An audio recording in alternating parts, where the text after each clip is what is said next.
Hoy estoy aquí con Raúl Fernández, diputado independiente y promotor de la Ley de Sociedad de Emprendedores. Hola Raúl, ¿cómo estás? Y gracias por participar de esta entrevista para Pivot Digital.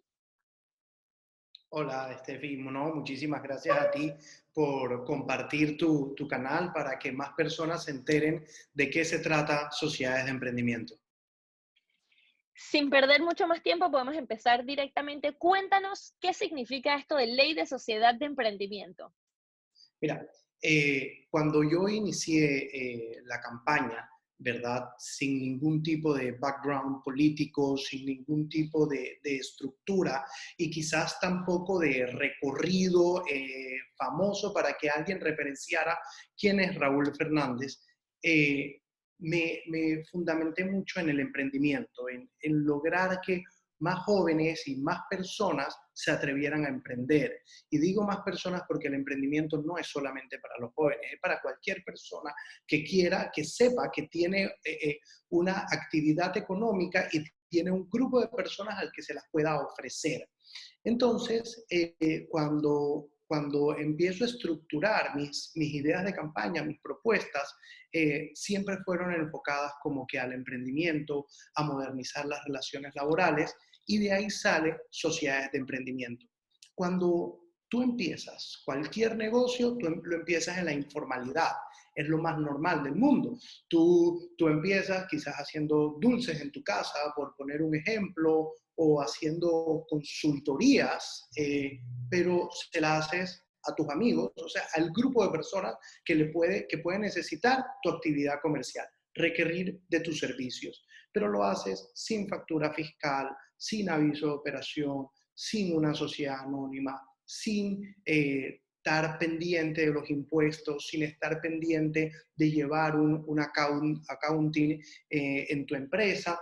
Entonces, llega un momento que vas creciendo económicamente y te llega una gran empresa, ¿verdad?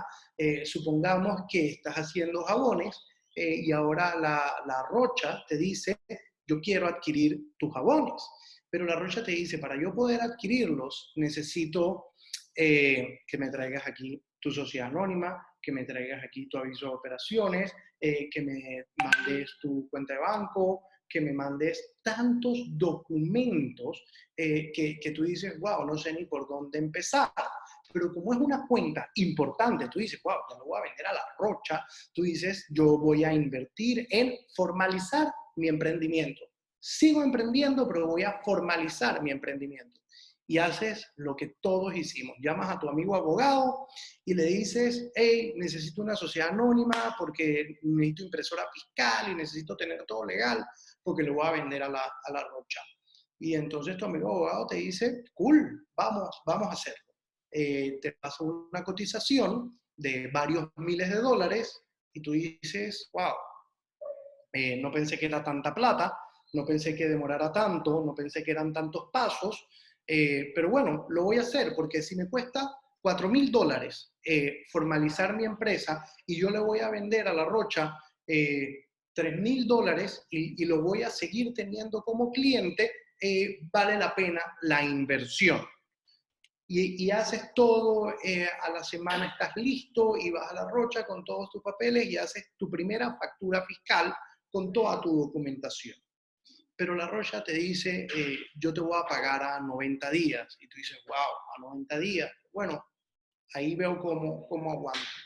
Y los próximos pedidos que te pida la Rocha o te pida otro establecimiento comercial, tú no tienes capital para hacerlo por la simple y sencilla razón de que se te fue legalizando tu empresa. Entonces empiezan todos los problemas a surgir. Entonces yo quise crear una estructura jurídica que formalice emprendimientos de manera muy barata y 100% digital. Entonces de ahí es donde nace Sociedades de Emprendimiento. Buenísimo. Sé que acaban de aprobar la Sociedad de Emprendimiento a primer debate. ¿Qué pasos siguen para que esta ley se convierta en una realidad en nuestro país? Sí, casi siempre el primer debate es el más difícil, porque ya has pasado varios puntos antes, ¿no? Tú presentas la ley, luego la ley se prohíba en la comisión asignada, ley de sociedades de emprendimiento fue en la comisión de comercio, y luego tienes que esperar a que el presidente de esa comisión te ponga en agenda para discutirla. A mí me ponen en agenda, se prohíba, luego cuando se va a discutir el primer debate, se va a una subcomisión técnica para que todos los actores involucrados estén de acuerdo en el marco jurídico. Colegio Nacional de Abogados, porque esta ley no necesita agente residente, Ministerio de Economía y Finanzas, porque esta ley da incentivos fiscales por 4 años, que es más o menos el tiempo que el emprendedor demora en saber si su emprendimiento puede llegar a ser una empresa estable o no. Al municipio de Panamá, porque se elimina el impuesto de rótulo, impuesto que muchos emprendedores ni siquiera saben que existen porque no tienen un rótulo, pero cada vez que tú sacas un aviso de operación estás intrínsecamente ligado a pagar un impuesto al municipio, que es el impuesto de rótulo. Llamar a muchísimos emprendedores a escucharlos para saber qué es necesario para ellos en una estructura jurídica que los formalice. Y entonces ahí empezamos a escuchar a todas las partes. Luego de eso, que teníamos listo el informe final, tuvimos que esperar que nos metieran en agenda para discutir el primer debate. Y eso es lo que logramos hace poco. Y de manera unánime en la comisión conseguimos el primer debate. Entonces ahora viene segundo debate, que es en el pleno de la asamblea. Luego viene el tercer debate, que en ese segundo debate la iniciativa legislativa puede sufrir cambios. Y luego el tercer debate, que es para saber si la Asamblea quiere que sea o no ley de la República. O sea, que se vaya al Ejecutivo a una sanción o que se baje al segundo debate para más cambios. Luego de la sanción del presidente de la República, vendría la promulgación en Gaceta Oficial y ahí quedaría como ley de la República. Pero como esta es una ley que tiene tantos actores, involucra tanta tecnología, involucra tantas cosas, su implementación yo calculo que podría demorar 6 meses después que sea ley de la República, cuando podamos tener de manera digital la primera sociedad de emprendimiento.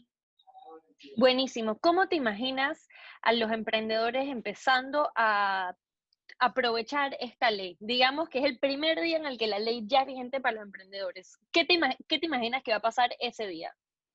Wow, se me ilumina la cara. Yo creo que de la felicidad, porque con todo esto que ha sucedido en el mundo, si antes de la pandemia que estamos sufriendo, esta pandemia económica, el 80% de las nuevas plazas de trabajo iban a ser creadas por emprendimiento, te imaginas que después de la pandemia ese número va a crecer. Entonces, que un emprendedor pueda meterse a su computadora y decir, es momento de formalizar mi empresa y tenerla lista en 10 minutos en una plataforma que lleve su contabilidad, que le diga cuáles son los impuestos que tiene que pagar, cuáles no, cómo está creciendo su negocio, que no necesite otros actores o involucrar gastos de otros actores para crecer su emprendimiento. Yo digo que ese día el comercio va a cambiar, el emprendimiento va a cambiar, mucha más gente se va a atrever a formalizar su emprendimiento porque no es costoso, porque es de manera digital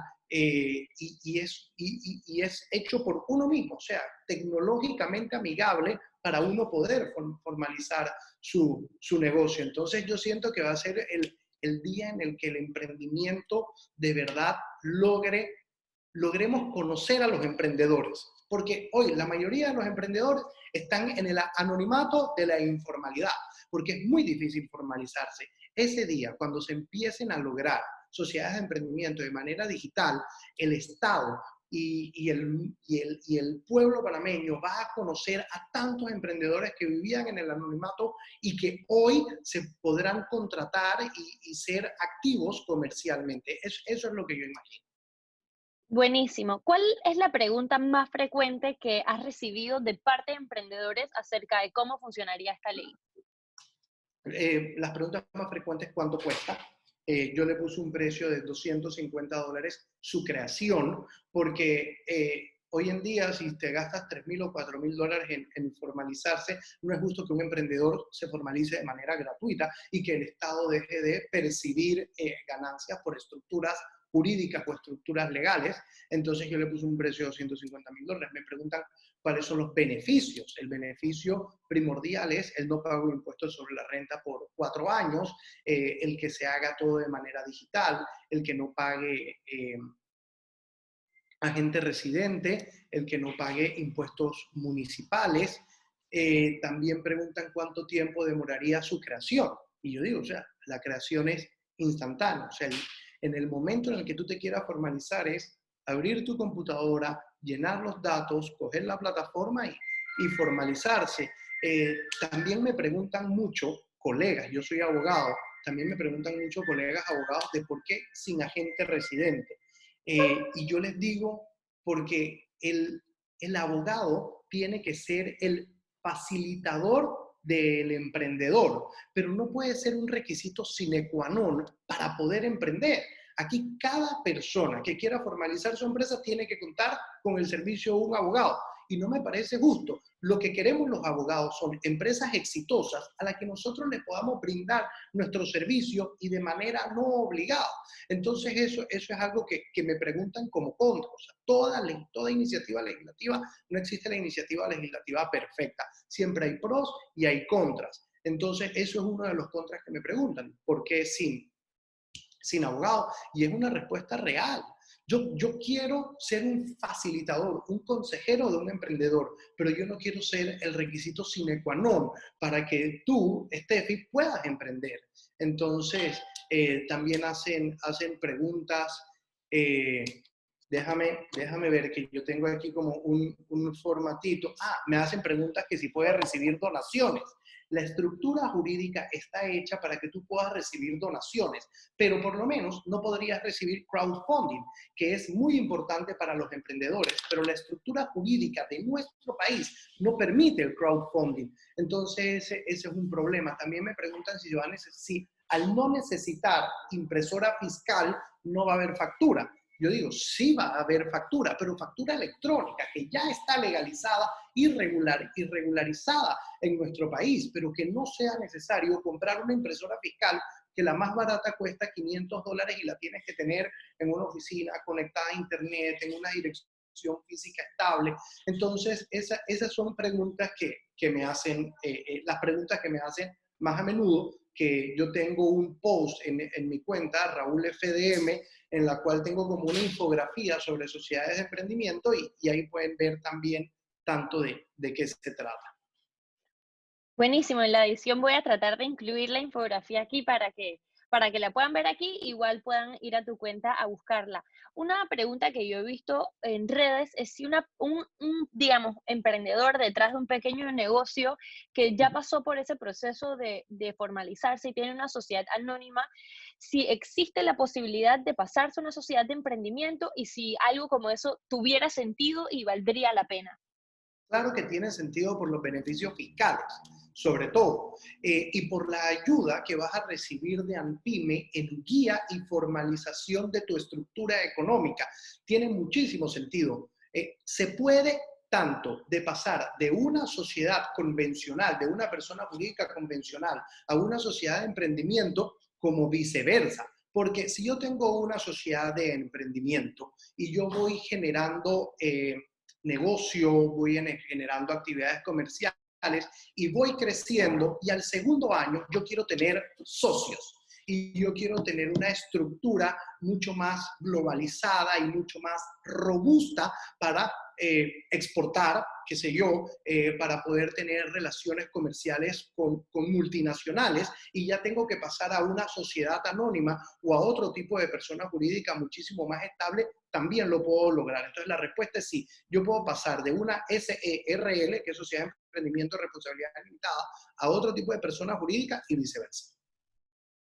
Buenísimo. Raúl, te voy a pedir que para terminar, compartas algún mensaje a los emprendedores de tu visión de un Panamá más emprendedor donde el gobierno facilite el emprendimiento. Yo creo que ese mensaje tiene que ir dirigido al gobierno y a las estructuras dedicadas a establecer emprendimientos, a que los emprendimientos sean la base de la economía del país, a poder facilitar que esto se dé. Es muy importante para el gobierno saber que el emprendimiento es el verdadero crecimiento económico de un país. Ya tenemos que aprovechar la estructura del emprendimiento para crecer económicamente muchísimo más en una época como esta con esta pandemia. Entonces, ese mensaje al gobierno, faciliten la formalización y la creación de emprendimientos. El emprendedor no quiere que tú le des un capital semilla de $500 para que surja un negocio. El emprendedor quiere que tú le des base para poder crecer y llegar a ser un empresario exitoso. Hay que crear incubadoras que sean reales, que busquen, que tengan sus cazatalentos y que busquen emprendedores y los lleven al otro nivel. El mensaje va dirigido a la estructura de gobierno, a que crean en el emprendimiento como el crecimiento económico del futuro de nuestro país. Raúl, me encanta tu mensaje, estoy totalmente de acuerdo contigo. El ecosistema de emprendimiento en Panamá es bastante inarticulado. Tenemos a muchas personas trabajando en pro del emprendimiento, pero hace falta cohesión. Y parte de esa cohesión en otros países ha sido facilitada por el gobierno, con leyes y fundamentos que permitan que el emprendimiento se desarrolle y crezca. Y como tú dices, el emprendimiento puede ser uno de los mayores motores económicos de un país como el nuestro, con tanta gente que tiene tantas ideas y tantas ganas de aportar valor. Así es. Raúl, muchas gracias por participar de esta entrevista y de Pivot Digital. No, muchísimas gracias a ti por compartir este canal y hacer que sociedades de emprendimiento pronto sea una realidad que mejore la calidad de vida de los panameños y que haga a nuevos emprendedores llegar a ser empresarios.